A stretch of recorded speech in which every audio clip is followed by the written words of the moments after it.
میری اولاد میرا کہنا نہیں مانتی، مولانا میری اولاد میرا کہنا نہیں مانتی، کچھ ایسی تقریر کرنا کہ اولاد کو کچھ اثر ہو۔ حضرت عمر فاروق کے پاس ایک شخص آتا ہے، حضرت عمر فاروق کے پاس ایک صحابی آتے ہیں اور کہتے ہیں کہ امیر المومنین میرا بیٹا دن پہ دن نالائق ہوتا جا رہا ہے، دن پہ دن میرا بیٹا نافرمان ہوتا جا رہا ہے، اس کو آپ بلائیے اور اس کو سمجھائیے۔ سنو، ابراہیم علیہ حضرت عمر نے کہا اچھا بلاؤ بیٹے کو۔ بیٹے کو بلایا گیا، حضرت عمر نے کہا یہ تمہارے باپ ہیں؟ ہاں۔ خوب ڈانٹا، شرم نہیں آتی اس عمر میں اپنے باپ کو ستاتے ہو، نافرمانی کرتے ہو، اپنے باپ کا دل نہیں رکھتے ہو، اپنے باپ کا کام نہیں کرتے ہو۔ پورا ڈانٹ چکے اور جب تھک گئے ڈانٹ ڈانٹ کر حضرت عمر، تب بیٹا بولا امیر المومنین اگر سمجھا چکے ہوں تو میں کچھ بولوں؟ کہاں بولو کیا ہے، اب میری بھی کچھ سنیں گے؟ کہ ہاں بالکل تمہاری بھی سنیں گے۔ کہا یہ بتائیے کہ سارے حق بیٹے کا ہی ہے کہ باپ کے لیے یہ کرے؟ باپ کے اوپر بھی کچھ ذمہ داریاں ہیں کہ نہیں؟ کہاں ہیں؟ کہا بتائیے کیا ہے؟ حضرت عمر نے کہا 3 ذمہ داریاں باپ کے اوپر سب سے پہلے عائد ہوتی ہیں۔ پہلی ذمہ داری یہ کہ جب گھر میں بچہ پیدا ہو تو اس کا اچھا نام رکھا جائے۔ دوسری ذمہ داری باپ کے اوپر یہ عائد ہوتی ہے کہ جب وہ 7 دن کا ہو تو اس کا عقیقہ کیا جائے۔ تیسری ذمہ داری باپ کے اوپر یہ عائد ہوتی ہے کہ جب اس کا بیٹا بالغ ہو جائے تو اس کی دیندار اور شریف گھرانے میں اس کا نکاح کر دیا جائے۔ یہ 3 ذمہ داری باپ کے اوپر بھی عائد ہوتی ہے۔ اب لڑکے نے کہا امیر المومنین ذرا میرے باپ سے پوچھو ان تینوں کاموں میں سے کیا کام کیا میرے ساتھ؟ اچھا پوچھو اس نے جب میں پیدا ہوا تو نام کیا رکھا؟ حضرت عمر نے کہا کیا نام ہے؟ اس نے عربی میں ایک جملہ بولا جس کا اردو میں ترجمہ ہوتا کھٹمل۔ کیا نام ہے تمہارا؟ کہا کھٹمل۔ کہ یہ نام رکھا ہے میرے باپ نے۔ 7ویں دن کا ہوا، پوچھو عقیقہ کیا؟ نہیں کیا۔ اور جب بالغ ہوا تو میری شادی بھی کر دی، پوچھو دیندار لڑکی سے کی؟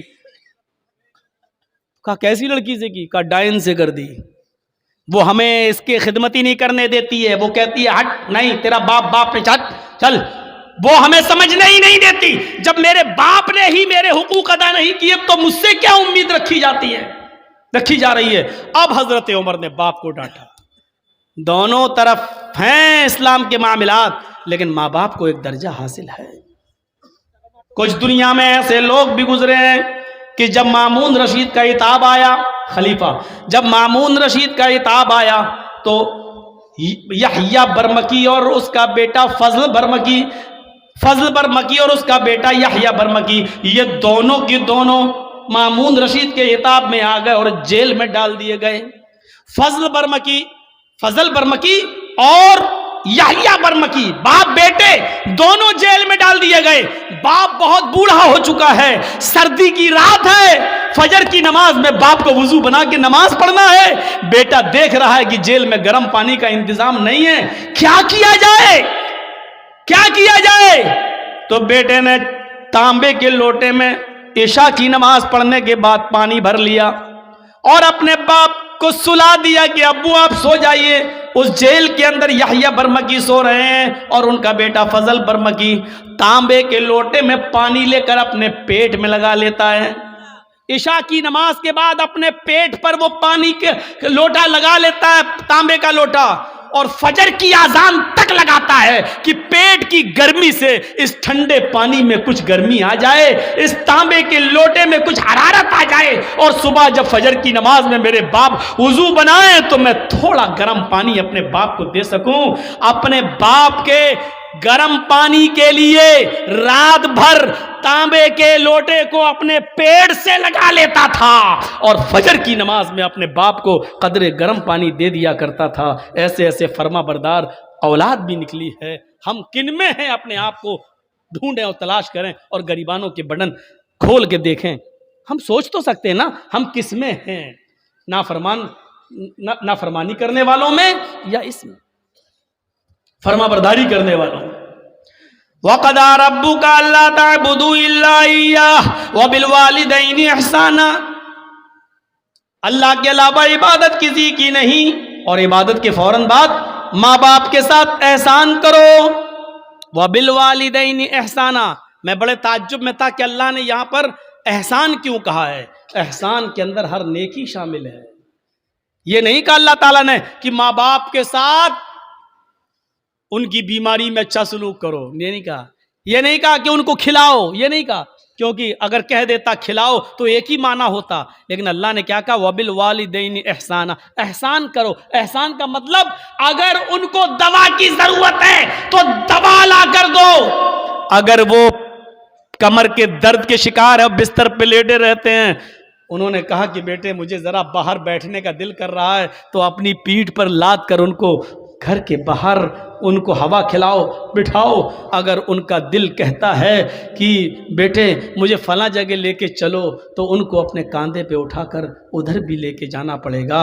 نیکی، احسان میں ہر نیکی شامل ہے، ہر نیکی، جس چیز کی بھی ضرورت ہے. حضرت عمر فاروق نے ایک صحابی کو، ایک شخص کو دیکھا کہ وہ خانہ کعبہ کا طواف کر رہا ہے اور اس نے اپنی ماں کو اپنے کاندھے پر اٹھا رکھا ہے. حضرت عمر فاروق نے اس کو دیکھ کر مسکرایا، فرمایا تم نے جنت کما لی. تم اپنی ماں کو طواف کرا رہے ہو اس حال میں کہ تمہاری ماں لنگڑی ہے اور آنکھوں سے اندھی ہے. تم نے اپنی ماں کو طواف کرایا، اپنی گود میں لاد کر اس کو خانہ کعبہ کا طواف کرا رہے ہو. تم نے جنت کما لی. اپنی ماں کو طواف کرانے والا صحابی کیا کہتا ہے؟ امیر المومنین، کیا میں نے اپنی ماں کا حق ادا کر دیا؟ میں اپنی ماں کا پیشاب پائخانہ دھوتا ہوں کیونکہ آنکھوں سے اندھی ہے، پیروں سے لنگڑی ہے.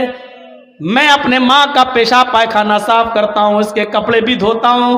میری ماں نے تب عمرہ کرنے کی غرض سے مجھ سے گزارش کی ہے تو میں نے اس کا طواف کرایا اور اپنے کاندھے پر لاد کر اس کو طواف کرا رہا ہوں. کیا میں نے اپنی ماں کا حق ادا کر دیا؟ حضرت عمر مسکرا کر کہتے ہیں اپنی ماں کے حق کی ادائیگی کی بات کرتا ہے. تیری ماں جب تجھے پیدا کر رہی تھی، تجھے جن رہی تھی، تجھے اپنے پیٹ سے باہر نکال رہی تھی، اور اس کو جنتے وقت پیدا کرتے ہوئے جو تکلیف ایک عورت کو ہوتی ہے، جب اس کو وہ تکلیف ہو رہی تھی اور اس کے منہ سے جب پہلی چیخ نکلی آہ، جب تو اپنے ماں کے پیٹ سے باہر آ رہا تھا اور درد کی وجہ سے جب تیری ماں کرائی، چلائی، اس نے کتنی چیخیں ماری ہیں مجھے پتا نہیں، اس نے کتنی آوازیں دی ہیں مجھے پتا نہیں، لیکن درد کی پہلی آواز جو اس کے منہ سے نکلی، اے میرے دوست، ابھی تو نے اپنی ماں کی اس پہلی آواز کا بھی حق ادا نہیں کیا. اس کی پوری زندگی کا تو حق کیا ادا کرے گا؟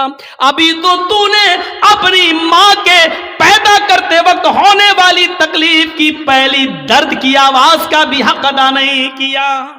آدمی اپنی ماں کے لیے کتنا بھی کر لے لیکن اپنی ماں کا حق ادا نہیں کر سکتا ہے.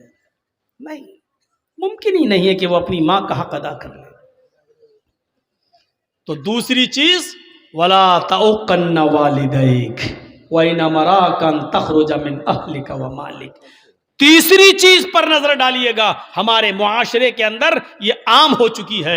وَلَا تَتْرُكَنَّ صَلَاةً مَكْتُوبَةً مُتَعَمِّدًا فَإِنَّ مَنْ تَرَكَ صَلَاةً مَكْتُوبَةً مُتَعَمِّدًا فَقَدْ بَرِئَتْ مِنْهُ ذِمَّةُ اللَّهِ. اے معاذ، فرض نماز کبھی بھی قصدن جان بوجھ کر مت چھوڑنا. فرض نماز کیا بولوں، کہاں سے شروع کروں اور کہاں پہ ختم کروں؟ نماز کے سلسلے میں ہماری سوسائٹی، ہمارا سماج کیا ہے؟ سماج کے اندر بہت جلدی میٹنگ ہو جاتی ہے، فلاں لڑکی کو فلاں لڑکے نے گاؤں میں چھیڑا ہے، پنچایت بیٹھ جاتی ہے، اتنا روپیہ جرمانہ دو یا شادی.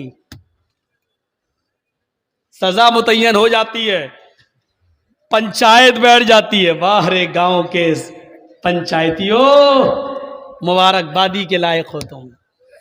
لیکن دل پہ ہاتھ رکھ کے بتانا، جس نے آپ کے محلے میں فجر کی نماز نہ پڑھی ہو اس کے لیے تم نے کون سی پنچایت کی ہے؟ عصر کی نماز کے وقت وہ اپنے کھیت میں کھیت جوت رہا تھا، تم نے اس کے لیے کون سی پنچایت کی ہے؟ اور اگر نماز چھوڑنے پر پنچایت نہیں کر سکتے ہو تو پھر لڑکے اور لڑکی کے معاملے میں لے کے بھاگ گیا یا زنا کر لیا اور اس کے لے کے پنچایت اتنے روپے جرمانہ دے لڑکے والا، تم نے فلاں کی لڑکی کی زندگی برباد کر دی.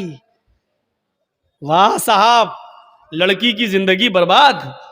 لڑکا، میں نے کورٹ کے اندر ایک بحث میں لیڈی وکیل کی یہ بحث سنی ہے اپنے کانوں سے کہ جب وہ لیڈی وکیل لڑکے کا مقدمہ لڑ رہی تھی اور لڑکے کا مقدمہ جینٹس وکیل لڑ رہا تھا، لڑکی کا مقدمہ جینٹس وکیل اور لڑکے کا مقدمہ لیڈی وکیل بچا رہی تھی لڑکے کو، اور جینٹس جو وکیل تھا وہ سزا دلوانا چاہ رہا تھا.